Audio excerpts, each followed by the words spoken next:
चौधरी साहब मैं आपसे जरा पूछ लेता हूँ, ये सबसे पहले जरा ये बताइएगा, वज़ीर-ए-आज़म अब तक नहीं गए, लेकिन वज़ीर-ए-आज़म जब वो हज़ारगंज का वाक़या हुआ वहाँ पर ब्लास्ट हुआ, वज़ीर-ए-आज़म उसके बाद गए 2019 के अंदर, बहुत लोगों का ये परसेप्शन था कि जी नहीं उस वक्त गए थे वज़ीर-ए-आज़म, बट फैक्ट ये है अब दोबारा उन्हें बुलाया जा रहा है, लेकिन क्लेम वही है जो उस वक्त किया गया, हमने ऐसा एनवायरनमेंट दे देना है कि कमाल हो जाएगा, हम ऐसे इकदाम करेंगे, लेकिन कुछ हुआ नहीं है अमली तौर पर।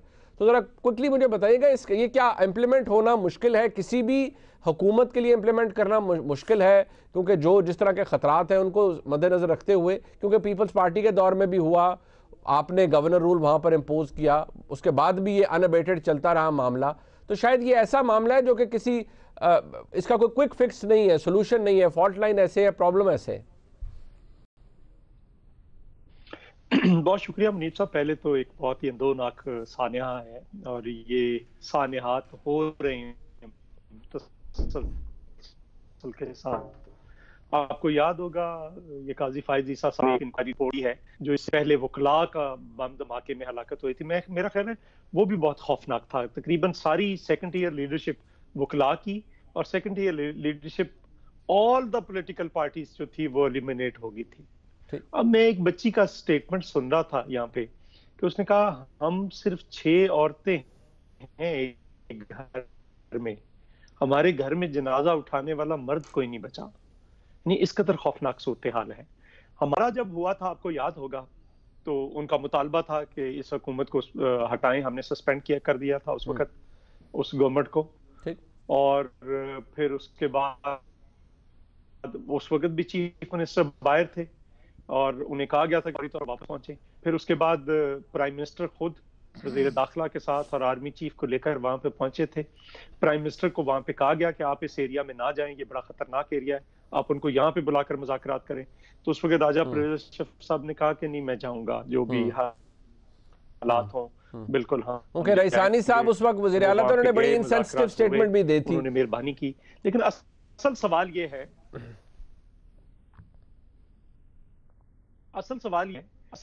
है कि क्यों ऐसा बार बार हो रहा है जी? क्या हम कहीं फिर उन कुव्वतों को दोबारा से उभारना तो नहीं शुरू कर दिया जो कुव्वतें इस किस्म के हालात पैदा करती हैं पाकिस्तान के अंदर? क्या नेशनल एक्शन प्लान को हमने भुला तो नहीं दिया? बिल्कुल भुला दिया, क्योंकि नेशनल एक्शन प्लान पे तो सबको इकट्ठे बैठना है, तमाम इदारों को, तमाम सियासी जमातों को। तो ये तो कश्मीर पे ये हुकूमत बैठने के लिए तैयार नहीं है, और जो कश्मीर चला जाए और उस पर बैठने के लिए तैयार ना हो प्राइम मिनिस्टर, तो वो किसी और इशू पे क्या बैठेगा? इसके नतीजे के तौर पर अब अपोजिशन ने भी कह दिया कि हम किसी भी इशू पे इस वजीर आजम के साथ बैठने के लिए तैयार नहीं है। तो उन्होंने एक ही रट लगाई हुई है कि ये हमसे एनआरओ मांगते हैं। भाई आप एनआरओ जाकर उनको दे, हजारा बरादरी को दे, एनआरओ दे ना जाकर, क्यों नहीं दे रहे आप लोग? ठीक, वहां पे जो हालत नहीं, बट ये इस वक्त हालत का जिम्मेदार चौधरी साहब ये बताइएगा, इस मसले की जिम्मेदारी हुकूमत पर है खालिस्तान, क्योंकि इमरान खान साहब कहते थे, लेकिन आप प्रैक्टिकली देखिए ना, क्या इमरान खान साहब की वजह से ये हालात हैं, या वफाकी हुकूमत की वजह से, या बलूचिस्तान की सूबाई हुकूमत की वजह से ये हालात है वहां पर? देखिए मैं बहुत सारे एलिमेंट्स हैं जी, लेकिन उस वक्त तो इमरान खान साहब ने ये सवाल किया था अपनी ट्वीट के अंदर कि where is the state, where is the state. तो आज भी ये देखना है कि कहां है रियासत? रियासत का मतलब हुकूमत तो नहीं, रियासत का मतलब रियासत है। रियासत वहां पे क्यों अपनी रेट कायम नहीं कर पा रही, उसको भी देखना पड़ेगा। उसके जो पॉलिटिकल एस्पेक्ट्स हैं, पॉलिटिकल पहलू हैं, उनको वहां पे करना पड़ेगा। फिर जो डेवलपमेंट के इश्यूज हैं उनको देखना पड़ेगा। फिर जो डेटरेंस है, वो 3Ds की जो पॉलिसी थी उस तीनों को देखना पड़ेगा। ठीक है, कहीं हम ऐसा तो नहीं हमने उन कुव्वतों को फिर से हाथ रखना शुरू कर दिया जिसके नतीजे में इस किस्म के वाकयात दोबारा उभरने शुरू हो गए। ये एक अलार्मिंग बात हो सकती है, लेकिन शायद ऐसा नजर नहीं आता। बट मैं मियां जावेद लतीफ साहब, वज़ीर आज़म नहीं गए, चले जाएंगे, लॉजिक भी यही कहती है जाएंगे, लेकिन क्या वज़ीर आज़म के जाने से, देखिए ये मसला मैंने पहले भी कहा, मैं दोबारा कहूँगा, नया नहीं है, पहले भी बहुत जुल्म हुआ हज़ारा कम्युनिटी के साथ, वहाँ पर लोगों को बगैर वजह के मासूम लोगों को कत्ल किया गया और मासूम लोगों का खून बहा गया। 2012 में भी हुआ, पहले भी हुआ, अब भी हो रहा है। सिरे से वज़ीर आज़म पर या सूबाई हुकूमत पर डालना क्या दानिशमंदी है, या मसले का हल तलाश करना चाहिए? नहीं मुनीब, मैं समझता हूँ कि यकीनन हज़ारा के लोग हों या पाकिस्तान का कोई शहरी, स्टेट का काम है उसको तहफ़्फ़ुज़ देना, यहाँ तक तो बात दुरुस्त है। अब ये जो वाक़या हुआ है या वाक़यात इस एरिया में जो हो रहे हैं और ख़ास तौर पर एक मखसूस कबीले के साथ जो हो रहे हैं, ये बड़ी अलार्मिंग बात है और ये बड़ी शर्मनाक बात है, बड़ी तकलीफ़देह बात है कि रियासत अभी तक उसको ड्रेस नहीं कर सकी। जहाँ तक ये कहना है कि 2012 में भी ये वाक़यात हुए या उससे पहले भी मगर ये आप देखें कि मैं मुकम्मल तौर पर ख़त्म तो नहीं कह सकता 2013 से 2018 तक, मगर कम हुए उस दौरान वाक़यात। अब जो इस दोबारा ये वाक़या हुआ और अभी आपने वहाँ के लोगों की जो डिमांड 7-8 उनके मुतालबे थे वो आपने बताए। मुझे ये बताएं कि मनीफ फ़रूक साहब उसमें कौन सा ऐसा मुतालबा है मासवाए एक के सूबाई हुकूमत को जो है वो डिज़ोल्व कर दिया जाए, इसके अलावा मुझे ये बताएं उनकी कौन सी ऐसी डिमांड है जो गलत है? क्या उनको तहफ़्फ़ुज़ वो 7 तो मान गए ना, वो शेख रशीद साहब ने कहा 7 तो मान लिए हमने, एक उन्होंने कहा ये नहीं माना, अब आ जाए बाकी मान लिए, 7 के 7 मान लिए बाकी। कल एक इनके जो कैबिनेट के मेंबर थे, कल मेरे साथ एक चैनल पे थे, वो कल कह रहे थे कि वहाँ हज़ारा के लोगों की ये रवायत है, आदत है, उनका कहना है हमेशा जब ऐसा कोई वाक़या हो जाता है वो सूबाई हुकूमत से अपनी बात नहीं करते, वो हमेशा वफाक से बात करना चाहते हैं। मैंने उसको कहा कि यार ये बताओ कि जब ये एजेंसियों को पता है, जब हुकूमत वक्त को इल्म है कि वो सूबाई हुकूमत से अपनी बात नहीं करते, तो फिर आपने 3 दिन इंतज़ार क्यों किया, पहले क्यों नहीं चले गए? और अगर आप चले गए हो, आज वो डिमांड कर रहे हैं कि नहीं प्राइम मिनिस्टर आए और वो बात आके करें, तो क्या गलत कर रहे हैं यार वो? आप मुझे ये बताएं कि चीफ एग्जीक्यूटिव की जिम्मेवारी नहीं है ये? अगर इमरान खान 2012 में जो अभी आपने क्लिप सुनवाया उनका, वो कहते हैं कि ये आईनी जिम्मेदारी है कि इनको तहफ़्फ़ुज़ फराहम किया जाए, तो आज उनको आइन कानून क्यों नहीं याद आ रहा भाई? और अगर उनकी आईनी जिम्मेदारी उस वक्त थी तो आज क्यों नहीं है? इसी तरह मैं ये कहूँगा कि खुदा का खौफ करें, पाकिस्तान के दाखिली मामलात, अभी जो बात मंजूर साहब कह रहे थे कि पाकिस्तान के जो हालात अपनी जगह, जो बलूचिस्तान की अपनी सूरत हाल है, जो वहाँ एहसास महरूमी ज्यादा बढ़ रहा है, अब में तहफ़्फ़ुज़ उसको एड्रेस करने की जरूरत है। बट मुझे मियां साहब ये फरमाइएगा, अब ये बात मैं चौधरी साहब से भी पूछ लूंगा, लेकिन अब आप वज़ीर-ए-आज़म को कह रहे हैं वो जाना चाहिए उन्हें, वज़ीर-ए-आज़म है, मेरे ख्याल में जाएंगे भी as a Pakistani. I feel he should go and I think he will go. But सवाल ये है कि वो तो अपोजिशन में थे तो वो गए, आपके लीडरान क्यों नहीं गए? मरियम नवाज शरीफ साहबा को जाना चाहिए था, बिलावल भुट्टो जरदारी साहब को जाना चाहिए था, इतने है लोगों को नाहक कत्ल किया गया। इमरान खान साहब तो उस वक्त गए, वो अपोजिशन में थे, वो गए, आपके लीडरान क्यों नहीं गए अब तक? यार आप मुझे ये बताएं कि जब मुजफ्फराबाद हम जा रहे थे, मकबूजा कश्मीर जब बिक रहा था, तो उस वक्त जब हमने अनाउंस किया कि हम मुजफ्फराबाद आ रहे हैं, यही मरियम नवाज शरीफ जिनका आप जिक्र कर रहे हैं, तो आप बताएं कि अगले दिन उनको गिरफ्तार कर लिया जाता है। ये तो हालत है इनकी, मैयतें रख के वो बैठे हुए हैं। भाई हुकूमत वक्त ने उसको ड्रेस करना है, हम लोग जाएंगे अपोजिशन के लोग तो ये कहा जाएगा ये सियासी पॉइंट स्कोरिंग के लिए। तो कोई चीज होती है मियां साहब, मैयतें रख के भाई मेरी बात सुने, भाई मेरी बात तो, हमारी सूबाई क़यादत वहां गई है ना, हमारी सूबाई जो तंजीमें हैं वहां गई हैं ना, तो आप मुझे ये बताएं कि एक वहां पहले बड़ा इशू है, उसके बाद ये आप कह रहे हैं कि नेशनल लीडरशिप जो है वहां जाती है, तो यकीनन इनसे क्या आप तोको रख सकते हैं? जो इनके एक वजीर का क्लिप आपने सुनवाया, वो फरमा रहे थे अल्लाह गवाह है, हम 2019 में जब वाकया हुआ था तो हम लटका देंगे।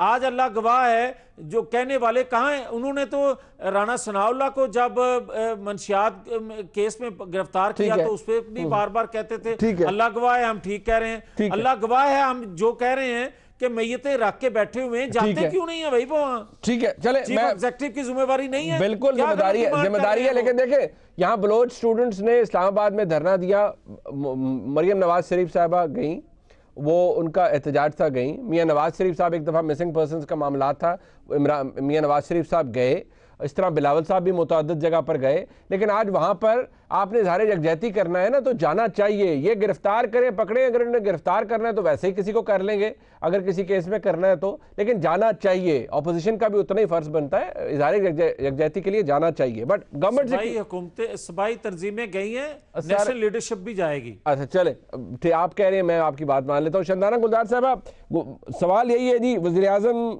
एक तो ये कि हुकूमत ने दावे बड़े हैं कि जी ये कर देंगे, वो कर देंगे, ऐसा निज़ाम बनाएंगे कि आप तारीफ़ें करेंगे, ये उस वक्त वज़ीर साहब फरमा रहे थे। अब वज़ीर आज़म को दोबारा बुला रहे हैं, वज़ीर आज़म को खुद चले जाना चाहिए। इतना बड़ा वाक़या हो गया और उस कम्युनिटी के साथ, ये आपको पता है, इट गोज़ अनअबेटेड, ये चलता जा रहा है, कोई पहला वाक़या नहीं है उनके साथ, तो जाएं, वज़ीर आज़म को क्या देर लगेगी वहाँ जाते हुए? शुक्रिया मुनीब साहब, आपके दोनों मेहमानों ने बहुत सारी बातें की एंड आई थिंक बहुत बातें ऐसी हैं जिनमें जरूरी नहीं कि हर बात पे बहस या डिसएग्रीमेंट हो जी। और आपकी बात पे मैं एग्री करती हूँ कि बिल्कुल जिस तरह का ये सानहा हुआ है, रिगार्डलेस ऑफ जिसने भी रिस्पॉन्सिबिलिटी ली हो, बिल्कुल प्राइम मिनिस्टर को, प्रोविंशियल अथॉरिटीज को, नेशनल असेंबली को, सबको जाना चाहिए। ठीक। लेकिन आपने शुरू में काफी एक तरीके से, थरो तरीके से बता तो दिए कि पाकिस्तान में इंसिडेंट्स होते रहे हैं, गिना दिया आपने, लेकिन आई थिंक अगर आप इजाजत दें, मैं कुछ इश्यूज इस पे डिस्कस करना चाहेंगे, जैसे हम कुछ पीडीएम की बातों की तरफ चले गए, कुछ असेंबलीज की तरफ चले गए, कुछ हम हिस्टोरिकल बातें। आई थिंक जो रूट कॉज है इस मौलिक रसोली का, जो मेलिग्नेंट लंप है, ये ट्यूमर है, और इसकी आई डोंट नो कि इसका जवाब क्या होगा। एक छोटा सा जवाब, डिसोल्यूशन ऑफ असेंबली की जो बात हुई ना, बलोचिस्तान असेंबली की, आपको पता है कि हाल ही में कोविड पैंडेमिक में बहुत बुरे हालात यूनाइटेड स्टेट्स में, और जॉर्ज फ्लॉयड का कत्ल हुआ, खुलेआम रिकॉर्ड हुआ, पुलिस ने किया, और वो कह रहा था कि जी मैं सांस नहीं ले सकता, और उसके बाद जो तबाही हुई अमेरिका में फिरी, जो उसमें लोगों ने प्रोटेस्ट की, जो लड़ाइयाँ हुई, पुलिस स्टेट के दरमियान, फौज बुलाई गई, अरेस्ट हुई, लेकिन वहां पे कोई भी ना स्टेट असेंबली डिसॉल्व हुई, ना नेशनल असेंबली, ना सेनेट हुई, क्योंकि जो मेच्योर नेशंस होती हैं, हुकूमतें होती हैं, नेचुरली एक बहुत ही इस वक्त इमोशनल हालत सबकी हाई हो चुकी है, टेम्परेचर हाई, बिकॉज एक बहुत ही बदशक्ल किस्म का ये कत्ल हुआ है, शहादतें हुई हैं। आई थिंक थोड़ा सा हमें इससे स्टेप बैक करने की भी जरूरत है। जो लोग तकलीफ से गुजरे हैं, आप उनसे ये रीजनिंग नहीं कर सकते, वो जो लोग इस वक्त अथॉरिटी में है, जो पावर में है, उनको थोड़ा सा कॉमन सेंस इस्तेमाल करने को ब्रेक्स लगाने होंगे कि आपने अनार्की की तरफ जाना है, मजीद लोगों को आपने शिकार बनाना है कि इस मौलिक कैंसर का, कि आपने उसको ठीक करना है। अच्छा, अब ठीक आपने इसको कैसे करना है? अक्सर जब हम बात करते थे इशू रिकॉल पिछले साल IMF के पास जाने का, तो हम पाकिस्तान की एक एग्जाम्पल देते थे कि ये एक कैंसर ज्यादा स्टेट है और उसको हमने ICU में डाला हुआ है, सख्ती है, महंगाई है, गवर्नेंस इशूज है, बहुत कुछ है, लोगों के हाथ से पैसा निकल रहा है, माफिया की ताकत कम हो रही है, उनको हिलाया जा रहा है, और वो फुल जोर से जवाब दे रहे हैं। लेकिन जो मुझे इशू है, जो मुझे सबसे बड़ा इशू है, ये जो डेथ हुई है, जो शहादतें हुई हैं, जो कत्ल हुए हैं बलोचिस्तान में, अब आप मुझे बताएं कि आज तकरीबन 10 दिन पहले हरनाई में, आपको याद है, 7 फौजियों की शहादतें हुई। बिल्कुल। तो क्या ये जो हुआ बलोचिस्तान में, ये बलोचिस्तान इशू है कि ये रिलीजियस इशू है?